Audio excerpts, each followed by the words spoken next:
सर्वप्रथम जय भीम।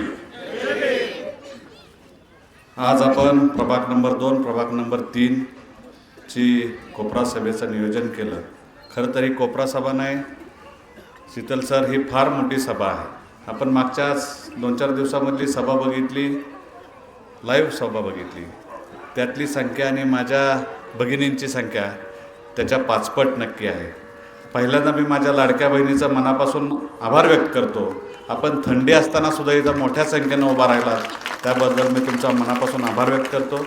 माझे बंधू भगिनी, उपस्थित सर्वच मान्यवर, या तालुक्याचं खंबीर नेतृत्व, आता सनीने जे सांगितलं, पोटतिडकीनं जो विषय मांडला तो खरंच त्याच पद्धतीचा आहे की आपलं नेतृत्व एवढं सुंदर आहे, एवढं चांगलं काम करणार आहे आणि त्याच्यावरती विश्वास ठेवून आपण सर्व आता इथं जमलेला आहात।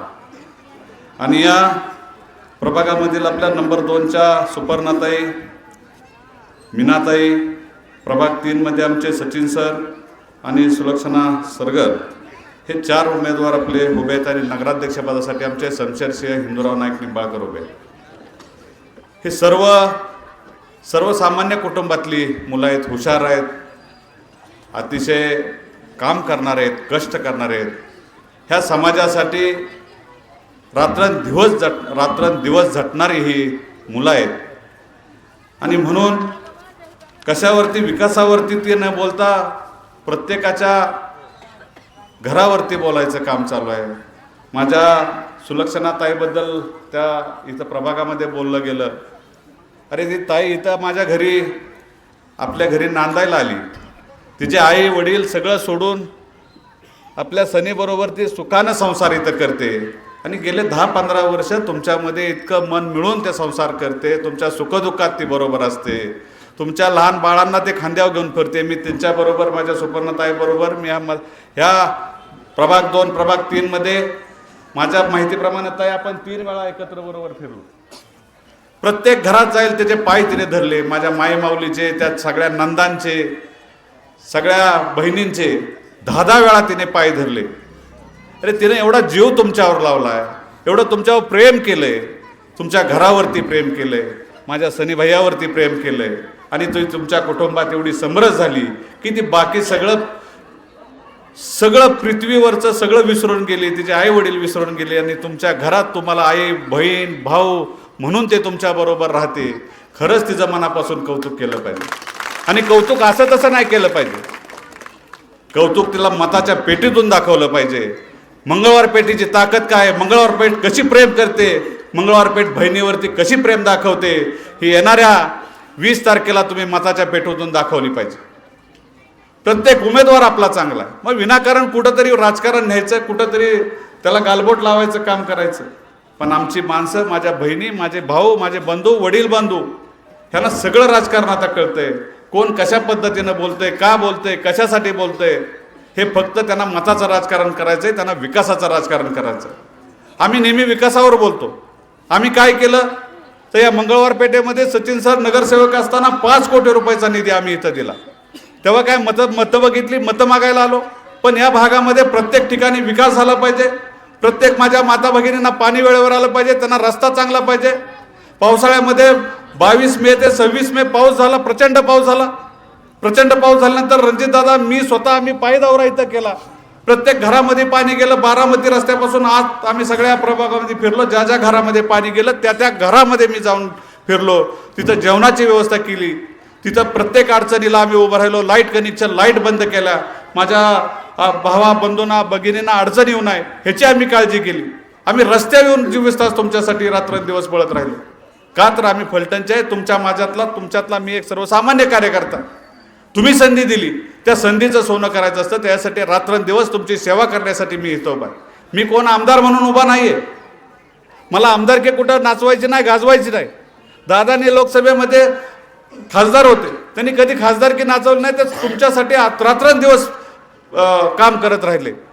या तालुक्यामध्ये विकास काम करत असताना प्रत्येक गोष्टीचा, प्रत्येक शहराचा, आपल्या फलटण शहराचा विचार करून काम केलं।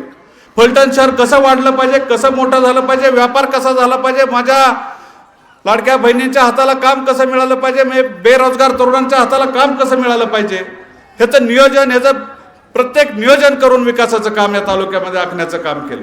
ह्या फलटण तालुक्यामध्ये पाणी आणण्याचं काम कुणी काही म्हणू द्या, दादांनी आता प्रत्येक वेळेस ते सांगतच असतात, पण खऱ्या अर्थानं जिथं 4 माय पाणी होतं तिथं 12 माय करण्याचं काम रणजित दादांनीच केलं, ते दुसरं कुणी केलेलं नाही. फलटण तालुक्यामध्ये 23 वर्ष धरण बांधून 23 वर्ष फलटणला पाणी नव्हतं. आपल्या तालुक्याच्या जमिनी पुनर्वसनाला गेल्या होत्या, पण पाण्याचा थेंब फक्त आपल्या तालुक्यात नव्हता. 4000 रुपये कोटी खर्च करून या तालुक्यामध्ये नीरा देवधरचे बंदिस्त पाईपलाईनचं काम महाराष्ट्रातला देशातला पहिला प्रोजेक्ट रणजितदादांच्या माध्यमातून या फलटण तालुक्यात आणला. प्रत्येक गोष्ट विकासाचे काम करण्याचं धाडसाचं काम रणजितदादांनी केलं. MIDC आणले, माझ्या 15,000 महिलांच्या हाताला काम मिळणार आहे फलटण तालुक्यामध्ये. चांगल्या पद्धतीचं नागबमवाडीमध्ये आपण MIDC आणतोय. आता मुख्यमंत्री साहेब येणारे सगळेच आता वक्ते तुम्हाला त्या पद्धतीचं शहानिशा निश्चितपणानं करतील. मी त्याच्यावरती अधिक बोलणार नाही, पण मला विश्वास आहे माझ्या नेतृत्वावर, माझ्या नेत्यांवरती, आमच्या अजितदादा पवार साहेबांवरती. जे जे बोलतात ते करून दाखवतात. शाहू फुले आंबेडकरांचा विचार तळागाळापर्यंत नेण्याचं काम आम्ही मंडळी सतत करत असतो. कुठेही राजकारण करत नाही. समाजसेवा करायची, समाजाचं काम करायचं, शेतकऱ्यांचं काम करायचं, शेतकऱ्यांच्या शेतामध्ये पाणी न्यायचं, शेतकऱ्यांच्या शेतामध्ये सोनं पिकवायचं, आणि ते सोनं पिकवल्यानंतर शेतकरी कुठं येणार, तो फलटण शहरामध्ये येणार. फलटण शहरातल्या माझ्या बंधू भगिनींचे छोटे मोठे धंदे ते चांगल्या पद्धतीनं चालणार, असं नियोजन दादांच्या माध्यमातून झालं. आपण काम करत असतो. काम करत असताना आता नवीन सुद्धा आता निधी आपण 2 कोटी रुपयाचा इथं आता टाकलेला आहे. त्याची कामं 23 तारखेनंतर सुरू होतील. म्हणजे प्रत्येक गोष्टीत आपण काम करत असताना दलित वस्तीचा निधी दलित वस्तीतच पडला पाहिजे, तो इतरत्र नाही गेला पाहिजे. जी गोष्ट आपल्या सेवेसाठी आपलं सरकार देतं, समाज ह्याच्यासाठी देतं, ते प्रत्येक गोष्ट आपल्याला इथंच, त्याचा प्रत्येक निधी इथंच वापरला जाणार. म्हणजे प्रत्येक समाजाचा वापर नुसता मतासाठी न करता त्यांच्या समस्या सोडवण्यासाठी, माझ्या आरोग्याच्या समस्या असतील, रस्त्याच्या समस्या असतील, गटराची समस्या असेल, लाईटची समस्या असेल, प्रत्येक समस्यावरती आपण येणाऱ्या नगरपालिकेच्या येणारी इलेक्शन आपण चांगल्या मताने निवडून येणारच आहोत. पण निवडून येत असताना आता आपल्याला कमी फरकानं निवडून येऊन चालणार नाही.